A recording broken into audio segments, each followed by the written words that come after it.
देशभक्त, हरिभक्त, बलवान, विद्वान, ज्ञानवान हो और आप नियम से दोनों भजन करो और 5 वर्ष बाद गर्भाधान करके संतान उत्पत्ति के शास्त्र सिद्धांत अगर वो महापुरुष न पैदा हो तो बताना। राधे राधे दोस्तों, स्वागत है आपका भक्ति भजन चैनल में। और महाराज जी आपको मेरा कोटि कोटि नमन।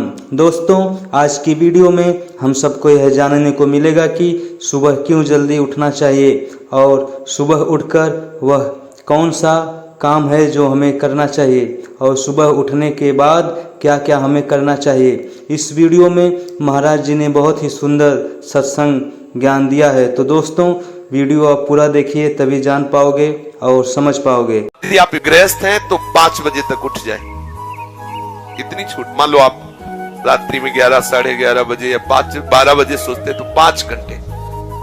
अगर आप दिन में नहीं सोते तो 6 बजे तक उठे। सूर्य उदय हो रहा हो, आप सो रहे, चाहे गृहस्थ हो चाहे विरक्त हो, आप बिल्कुल नष्ट हो जाएंगे। आपकी आयु नष्ट होगी, आपकी बुद्धि भ्रष्ट होगी, आप ब्रह्मचर्य रह नहीं सकते।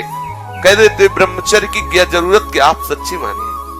आप 2 महीने ब्रह्मचर्य, अगर गृहस्थ है 2 महीने ब्रह्मचर्य रहिए, 2 महीने केवल, और फिर आप देखिए आपको कैसा लगता है। और उस ब्रह्मचर्य से युक्त होकर फिर संतान उत्पन्न क्रिया की, आप देखिए वो संतान कैसी तेजस्वी होगी। आप उसको समझिए। आप जिसे बिल्कुल साधारण बात समझ रहे हैं, आप समझ रहे हैं आपको छूट मिल गई विषय भोगों के लिए, नहीं, सावधान। कुछ दिनों बाद आप ऐसे ऐसे रोगों से ग्रसित हो जाएंगे कि आप चलने लायक नहीं होंगे। आप खुद देख लीजिएगा। कुछ दिन बाद ऐसी आपकी इंद्रियां हो जाएंगी कि साधारण बातों में आप ब्रह्मचर्य रहित हो जाएंगे, सोच में ब्रह्मचर्य रहित हो जाएंगे, साधारण घर्षण में आप ब्रह्मचर्य रहित हो जाएंगे। ऐसी स्थितियां आती हैं जिनमें मतलब कितनी दुर्दशा हो जाए, चाहे वो स्त्री शरीर हो चाहे पुरुष शरीर। ऐसा नहीं कि केवल ब्रह्मचर्य पुरुष शरीर के लिए, दोनों के लिए ब्रह्मचर्य है। अगर आप गलतियों से युक्त हो जाएंगे तो स्त्रियों में ऐसे रोग हो जाते हैं जिनके कारण उनको चलना फिरना मुश्किल हो जाता है, उनके शरीर की पूरी स्थिति बिगड़ जाती है। ब्रह्मचर्य दोनों के लिए आवश्यक है। कुछ लोग प्रश्न करते हैं कि गृहस्थ आश्रम में ब्रह्मचर्य का अस्तित्व नहीं। आप देख लो, अगर साल 2 साल में आंखों में कम ना दिखाई देने लगे तो बताना। अगर घुटने दर्द करे, कमर दर्द करे, चलने पर आपको चक्कर आने लगे, देखना, खुद देखना। एक शरीर है, उसकी एक नियत क्षमता है, आप उसके अनुसार गृहस्थ का मतलब ऐसा थोड़ी कि तुम्हारे लाइसेंस मिल गया भोगों का कि तुम मनमानी गंदे आचरण करो और तुम स्वस्थ। शरीर है तुम्हारा, कोई सोने चांदी का थोड़ी बना है। सोने चांदी का भी घिसोगे तो पतला जाएगा, वहां नष्ट हो जाएगा। भाई किसी भी चीज को इसका एक संयम है। देखो हमने पढ़ा है, शास्त्रों में भी पढ़ा है, जब भगवान गरुड़ जी की उत्पत्ति करने का संकल्प हुआ ना कश्यप जी को, तो 10,000 वर्ष तक ब्रह्मचर्य रहे।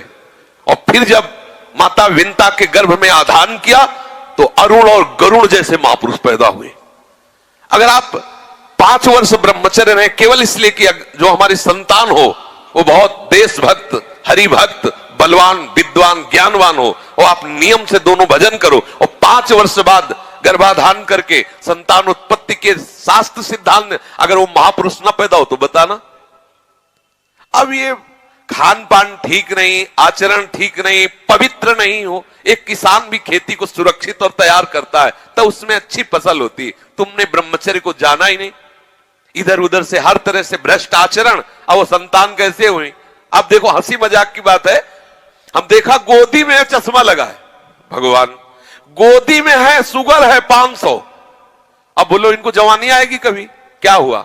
ये गलतियां हो गई, संयम बर्ताव नहीं किया गया, वीर में वो सामर्थ्य नहीं रही कि संतान को तेजस्वी ओजस्वी बना सके। अब इन बातों को कहा जाता है गुप्त रखो, गुप्त मरो। भाई आप जैसे कह रहे हैं सब कहने सुन तो देख लो, आगे तुम्हारे आ जाएगा। अगर उठने में तुम्हें तकलीफ ना होने लगे कहना, अगर बादाम ज्यादा खाओगे तो लीवर खराब हो जाएगा। देखो कुछ दिन बाद देख लेना। ये जो लोग कहते हैं ना कि अरे बाबा लोग सब कहते हैं, देख लेना तुम्हारे पुरखा पानी पा जाएंगे। तुम तो हमारी आत्मा हो, इसलिए हम तुम्हें प्यार से समझाते हैं। जैसे हम कहते हैं तुम ब्रह्मचर्य रहो, हस्तमैथुन मत करो, गंदे आचरण मत करो, व्यभिचार मत करो। ये ब्याह की जो एक प्रक्रिया है आपको एक सीमित बांधने के लिए है कि आप भ्रष्ट आचरण ना करें, आप धर्म से युक्त होकर भगवत मार्ग में चलें, आराधना करते हुए एक आराधक की तरह एक संयमित जीवन व्यतीत करें।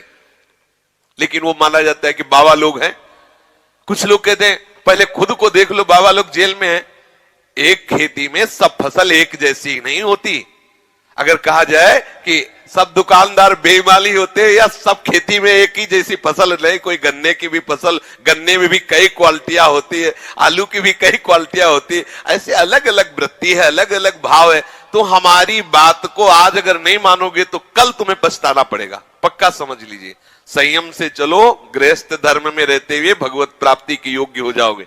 जब आपको ऐसा लगे आपके पास तो व्यवस्था है, लगा कि अब मैं नहीं रह सकता, तो भगवान ने आपको इसीलिए रास्ता दिया गृहस्थ का कि आप पति पत्नी मिलकर के काम पर विजय प्राप्त करें। इसलिए नहीं दिया कि आप भ्रष्ट होते रहे।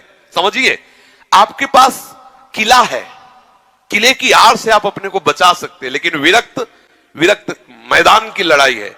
ये जो लोग कहते हैं ना कि गुप्त रूप से नहीं, भूल न दे कुमार, ऐसा नहीं होता।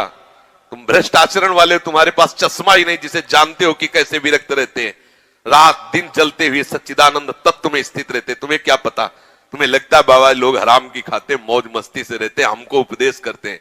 अगर हमारी तरह तुम बैठ जाओगे ना, जैसे हम तुम्हें कह दें कि ऐसे रहो, तुम्हारे होश उड़ जाएंगे। बहुत बहुत धन्यवाद दोस्तों वीडियो पूरा देखने के लिए। दोस्तों मुझे उम्मीद है कि आप लोगों को यह वीडियो बहुत ही अच्छा लगा होगा और महाराज जी की बातें आपको समझ में आई होंगी। तो दोस्तों ऐसी वीडियो देखने के लिए हमारे चैनल को सब्सक्राइब करिए, वीडियो को लाइक करिए, कमेंट करिए। राधे राधे।